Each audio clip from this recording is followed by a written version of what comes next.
जीवन में परिवर्तन इतना कठिन क्यों लगता है? जब मैं छोटी थी तब परिवर्तन से उत्साहित होती थी, बहुत खुश होती थी। जैसे जैसे बड़ी हो रही हूँ, जितना हो सके इससे बचने की कोशिश करती हूँ, और जब ये होता है तो इसका सामना नहीं कर पाती। ये इस पर है कि बदलाव कौन चाहता है। हो सकता है, लेकिन क्या परिवर्तन के लिए कोई उचित रेस्पॉन्स है? आपके बड़े होने के साथ साथ परिवर्तन इसलिए मुश्किल हो जाता है क्योंकि आपने सुविधाओं की दीवारें खड़ी कर ली हैं। आपने बहुत सारे कंफर्ट जोन बना लिए हैं। थोड़ा सा भी डिस्टर्बेंस हुआ, आप परेशान हो जाते हैं। जब आप युवा थे तब आप आराम नहीं खोजते थे, आप जीवन खोजते थे। अब आप जीवन की नहीं, आराम की तलाश कर रहे हैं, सेफ्टी। देखिए, जब आप 16-18 के थे तब आपके बड़े बड़े सपने थे कि जीवन में क्या करना है। लेकिन जब आप 25 के हुए तो आपने सारी फालतू चीजें हटा दी और सोचा ये सब प्रैक्टिकल नहीं है, अब मैं प्रैक्टिकल हो रही हूँ। सच तो ये है कि आप डरपोक बन रहे हैं, लेकिन आपने सोचा मैं प्रैक्टिकल हो रही हूँ और बहुत सी चीजें हटा दी और सोचा अगर मुझे नौकरी मिल जाए, मैं अपनी जीविका कमा लूँ, ये तो सब ठीक है। जब आप 35 के हुए तो सोचने लगे बस मैं मुसीबत में ना पड़ूं, ये काफी है। आप किसी बड़ी चीज के घटित होने की उम्मीद नहीं करते। अगर मैं मुसीबत में ना पड़ूं तो ये काफी है, लेकिन तभी मुसीबतें आनी शुरू हो जाती हैं। तो आप जीवन को जुनून के साथ नहीं देख रहे हैं। You are looking at life as safety.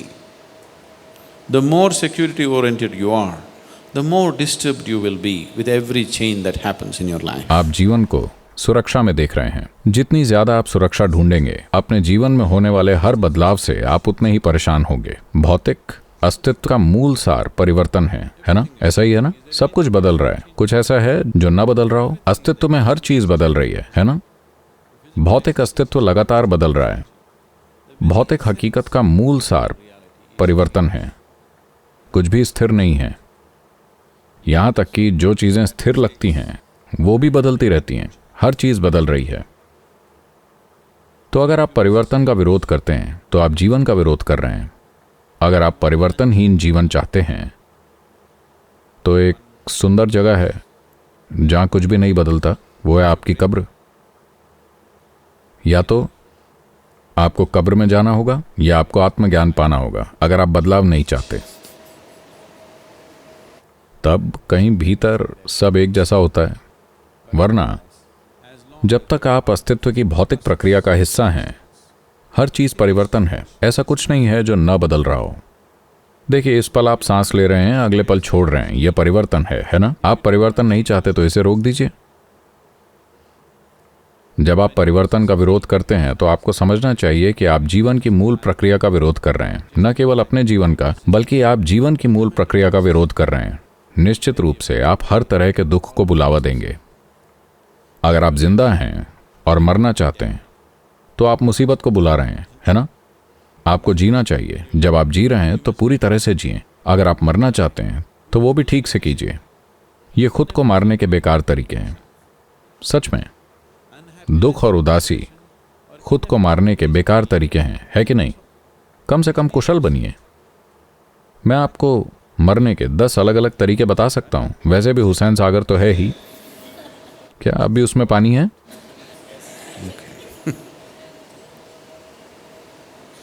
तो आपको यह समझना होगा, जब आप परिवर्तन का विरोध करते हैं तो आप जीवन की पूरी प्रक्रिया का विरोध कर रहे हैं और आप बेवजह दुख पैदा करेंगे। तो जब आप परिवर्तन का विरोध करते हैं तो डिप्रेशन एक स्वाभाविक प्रक्रिया है। हताशा, जब बदलाव होता है तो हताशा और उदासी आती है। हताशा और उदासी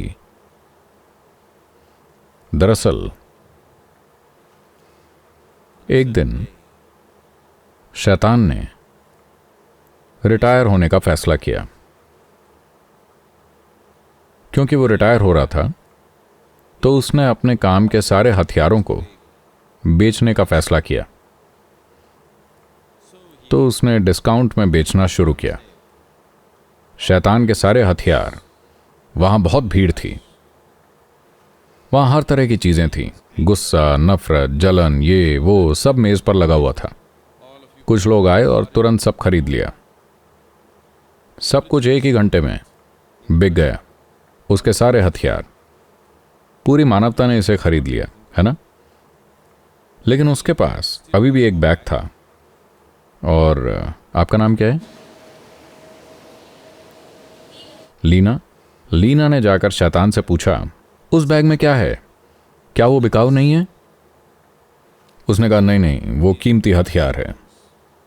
मैंने याद के लिए रखना चाहता हूं, क्योंकि ये सबसे अच्छे रहे हैं मेरे काम के दौरान। लीना बोली, नहीं, मुझे ये चाहिए, प्लीज। आप इन्हें नहीं बेचेंगे? शैतान बोला, नहीं नहीं नहीं, ये 2 हथियार जो इस बैग में हैं, इन्होंने मेरे पूरे करियर में इतना शानदार काम किया है कि मैं इन्हें अपनी याद के लिए रखना चाहूंगा। जब लीना ने कहा तो और लोग भी उनके पीछे आ गए और कृपया इसे बेचिए, इसे बेचिए, इसे बेचिए। तब शैतान ने निकाला और कहा, ठीक है, अगर आप अच्छे पैसे दे रहे हैं तो मैं इसे बेच दूंगा। फिर उसने हताशा और उदासी को निकाला और मेज पर रख दिया। ये दोनों शैतान के सबसे अच्छे हथियार हैं। अगर आप अपना जीवन नष्ट करना चाहते हैं, आप हताशा से शुरू कीजिए, फिर डिप्रेशन में जाइए, काम हो जाएगा। इससे बुरा कुछ भी नहीं है। आप अपने खिलाफ काम करेंगे और जैसे ही आप परिवर्तन का विरोध करते हैं, हताशा स्वाभाविक है। एक बार हताशा आ गई तो ये स्वाभाविक रूप से डिप्रेशन तक जाएगी। तो आप भी इसे बेच दें।